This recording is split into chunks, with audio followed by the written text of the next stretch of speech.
There's no feeling more intense than starting over. If you deleted your homework the day before it was due, as I have, or if you left your wallet at home and you have to go back after spending an hour in the commute. If you won some money at the casino and then put all your winnings on red but it came up black. If you got your best shirt dry cleaned before a wedding and then immediately dropped food on it. If you won an argument with a friend and then later discovered that they just returned to their original view. Starting over is harder than starting up. If you're not ready for that, like if you've already had a bad day, then what you're about to go through might be too much. Feel free to go away and come back. I'll be here. Alright, thanks for coming with me on this trip. I'll understand if you have to take a break at any point. Just find a safe place to stop and quit the game. And don't worry, I'll save your progress, always, even your mistakes. This game is a homage to a free game that came out in 2002, titled Sexy Hiking. The author of that game was Jazuo, a mysterious Czech designer who was known at the time as the father of B games. And B games are rough assemblages of found objects. Designers slap them together very quickly and freely, and they're often too rough and unfriendly to gain much of a following. They're built more for the joy of building them than as polished products. In a certain way, Sexy Hiking is the perfect embodiment of a B game. It's built almost entirely out of found and recycled parts, and it's one of the most unusual and unfriendly games of its time. In it, your task is simply to drag yourself up a mountain with a hammer. And that act of climbing, in the digital world or in real life, has certain essential properties that give the game its flavor. No amount of forward progress is guaranteed. Some cliffs are too sheer or too slippery. And the player is constantly, unremittingly in danger of falling and losing everything. Anyway, when you start Sexy Hiking, you're standing next to this dead tree that blocks the way to the entire rest of the game. It might take you an hour to get over that tree, and a lot of people never got past it. You prod and you poke at it, exploring the limits of your reach and your strength, trying to find a way up and over. And there's a sense of truth in that lack of compromise.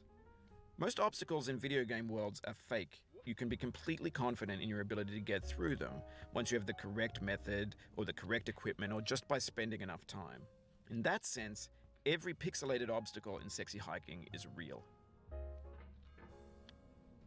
The obstacles in Sexy Hiking are unyielding, and that makes the game uniquely frustrating.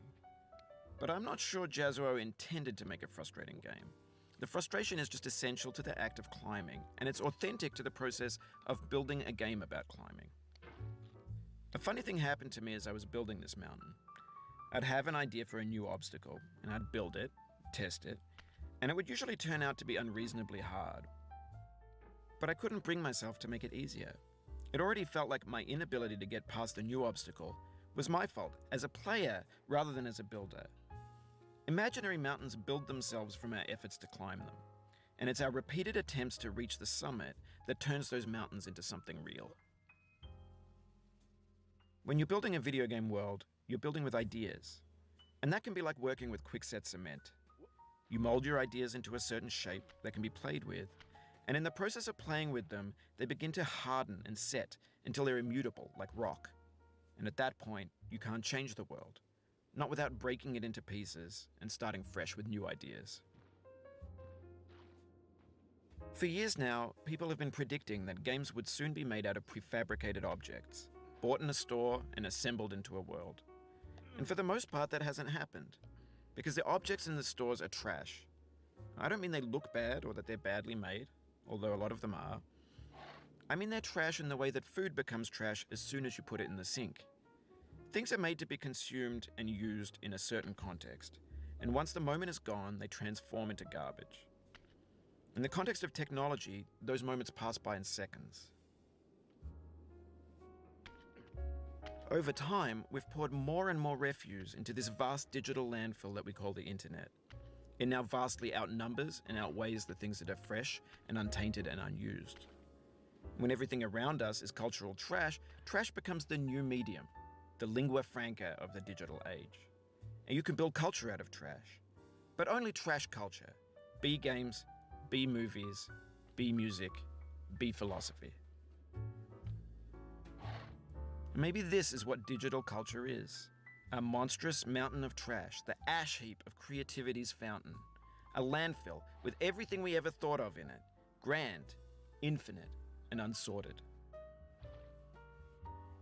There's 3D models of breakfast, Gen X's fanfic novels, scan magazines, green screen Shia LaBeouf, banned snuff scenes on LiveLeak.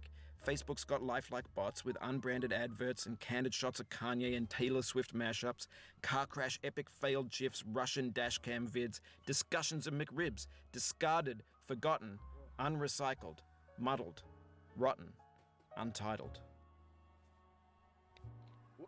Everything's fresh for about 6 seconds, until some newer thing beckons, and we hit refresh.